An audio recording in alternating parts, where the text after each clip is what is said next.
Chapter number 4 परमाणु संरचना। सबका ध्यान यहाँ रहे, अभी यहाँ पे ध्यान दो। तो हम लोग तीसरे चैप्टर में पढ़ा था कि परमाणु अविभाज्य कण है तो विभाजित नहीं हो सकता है, पढ़ा था। लेकिन बाद में उसमें हमने देखा जो है कि परमाणु अविभाज्य नहीं है, उसमें कुछ और भी कण पाए जाते हैं जिनका नाम इलेक्ट्रॉन, प्रोटॉन, न्यूट्रॉन है जो है। तो थोड़ी सी हम चर्चा करेंगे उसकी जो है। पहले तो पदार्थों में जो आवेशित कण होते हैं, ये कण आते कहाँ से, इनमें आवेश कहाँ से आता है।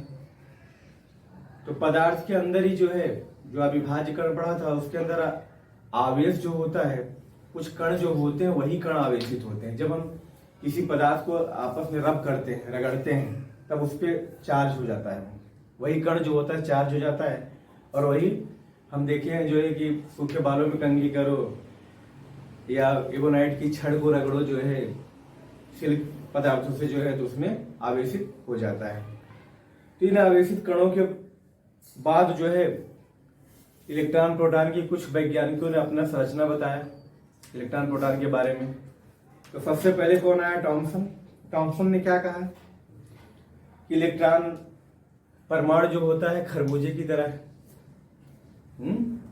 और उसके अंदर जो उसके काले बीज होते हैं वो,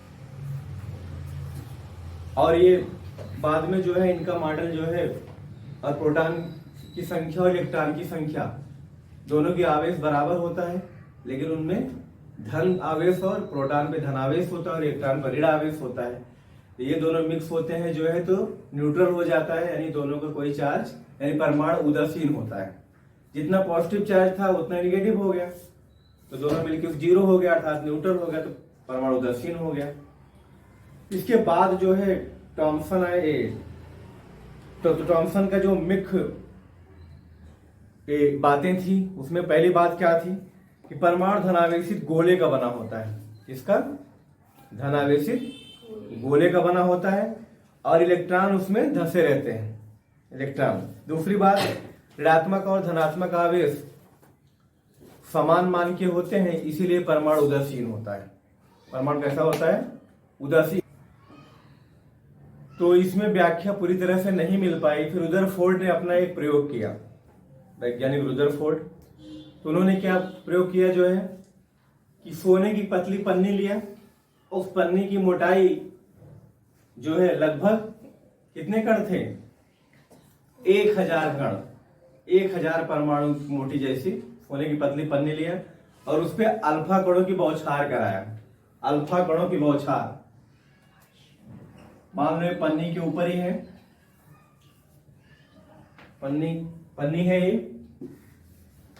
और इस पे तमाम इस तरह से संरचना बना सकते हो।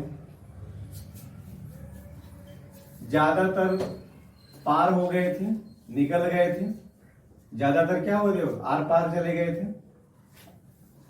कुछ एकाक कण जाके टकरा के वापस लौटा था, और इसकी संख्या जो है 12,000 कणों में से 12,000 कणों में से एक कण वापस रिटर्न हुआ था, यानी कहे तो हम 11,999 पार हो गए थे। इससे रुदरफोर्ड के मॉडल से हम ये समझाया जो है कि परमाणु का अधिकांश भाग खाली है, क्योंकि जो पार हो गए कण जो है, कैसे उसमें खाली स्पेस था तभी तो पार हुए जो है। परमाणु का ज्यादा भाग क्या है? खाली है। जो एक रिटर्न हुआ जो है, ऐसा अनुमान लगाया जो है कि नाभिक से टकराया। ये बीच में नाभिक जो प्रोटॉन होता है, नाभिक के अंदर प्रोटॉन होता है, तो एक कण जो टकरा के वापस आया वो नाभिक में प्रोटॉन से टकराया।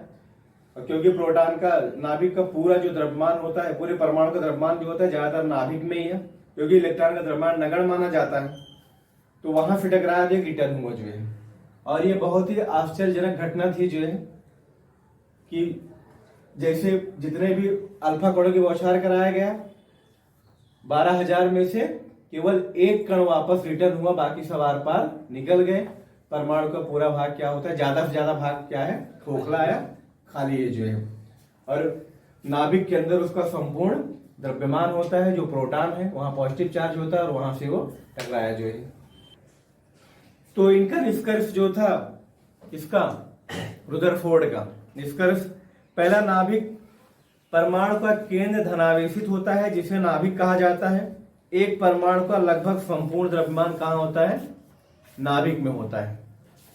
और नाभिक का आकार, पूरे नाभिक का आकार पूरे परमाणु के आकार की तुलना में 10⁵5 गुना कम होता है। 10⁵5 गुना अर्थात 1,00,000 गुना कम होता है। जैसे ये पूरा परमाणु है और ये नाभिक है। नाभिक अगर 1 है तो बाकी भाग कितना है? 1,00,000 गुना ज्यादा है। 1,00,000 गुना ज्यादा है। नाभिक का आकार परमाणु के आकार की तुलना में बहुत ही कम होता है। यहां से निष्कर्ष निकला। कुछ कमियां इसमें भी रह गई, क्योंकि रुदरफोर्ड ने कहा कि परमाणु जो है वृत्ताकार मार्ग में गोल गोल घूमता है जो, और गोल गोल अगर घूमेगा जो है तो उसकी ऊर्जा का ह्रास होगा, नुकसान होगा, और ऐसा होगा जो है कि नाभिक से टकरा जाना चाहिए। लेकिन हम सब जानते हैं कि परमाणु क्या होता है? अस्थायी होता है जो है, इसलिए इनमें भी कुछ कमियां रह गई। इस कमी को दूर करने के लिए हमारे एक वैज्ञानिक बोर आए, बोर का मॉडल। तो बोर का मॉडल क्या था जो है उसको हम देखेंगे जो है। बोर का मॉडल बोर ने कैसे दूर किया? परमाणु का बोर मॉडल। बोर का मॉडल है। बोर ने कहा कि जो इलेक्ट्रॉन वृत्ताकार कक्षा में घूमते हैं वो कुछ निश्चित कक्षाओं में ही घूमते हैं, जिसे विविक्त कक्षाएं कहते हैं, और वहां पे उनकी ऊर्जा का विकिरण नहीं होता है।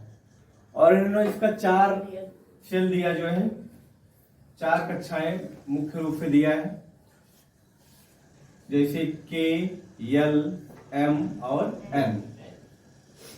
इसमें सबसे पहली कक्षा इन्होंने एक फार्मूला दिया, किसी कक्षा में अधिकतम इलेक्ट्रॉन की संख्या कितनी हो गई? 2n²। इलेक्ट्रॉन की कुल संख्या या अधिकतम इलेक्ट्रॉन की संख्या 2n। अब जैसे पहली कक्षा है, यानी कि पहली कक्षा के लिए n बराबर क्या लिखेंगे? 1। तो इसमें इलेक्ट्रॉन कितने होंगे? 2 × 1 का स्क्वायर, तो बराबर 2 × 1 बराबर 2। यानी पहली कक्षा में अधिकतम कितने इलेक्ट्रॉन हो सकते हैं? 2 इलेक्ट्रॉन हो सकते हैं। जब n बराबर 2 लिया दूसरी कक्षा के लिए n बराबर 2, तो 2 × 2 का स्क्वायर, तो 2 × 4 यानी कि दूसरी कक्षा में अधिकतम 8 इलेक्ट्रॉन हो सकते हैं। इसी प्रकार n बराबर 3 अर्थात 2 × 2 की घात 3, तो 2 × 8 यानी कि कितने? 16 हो सकते हैं। 2 की घात 3 यानी 8 दूनी 16 हो सकते हैं। क्लियर है? तो 2 n की जगह 3 रखेंगे, n की जगह 3, n की जगह 3, n की जगह यहाँ कितना था? 2, n की जगह यहाँ कितना था? 1। तो स्क्वायर ही रहेगा, 3 का स्क्वायर 9, 3 का स्क्वायर 9, तो 9 दूनी 18 इलेक्ट्रॉन। ध्यान दो तीसरी कक्षा में कितने होंगे? 18 इलेक्ट्रॉन। और यही n बराबर जब 4 करोगे तो 2 अंदर कितना आएगा? 4 का स्क्वायर, यानी 2 × 4 का वर्ग अर्थात 32 इलेक्ट्रॉन होंगे जो है। इन चारों कक्षाओं में इस तरह से इलेक्ट्रॉन भरेंगे। किसका मॉडल है ये? बोर का मॉडल है। और यही अब चल भी रहा है। इसी के हिसाब से तत्व आपस में प्रक्रिया करते हैं। इसको हम अगले उसमें पढ़ेंगे टॉपिक में जो है। तत्व जो है कैसे क्रिया करके यौगिक बनाते हैं, कैसे जुड़ते हैं, कौन कौन से बंध बनते हैं, ये सब अगले टॉपिक में हम पढ़ेंगे जो है। इसके लिए इतना ध्यान रखिए। धन्यवाद।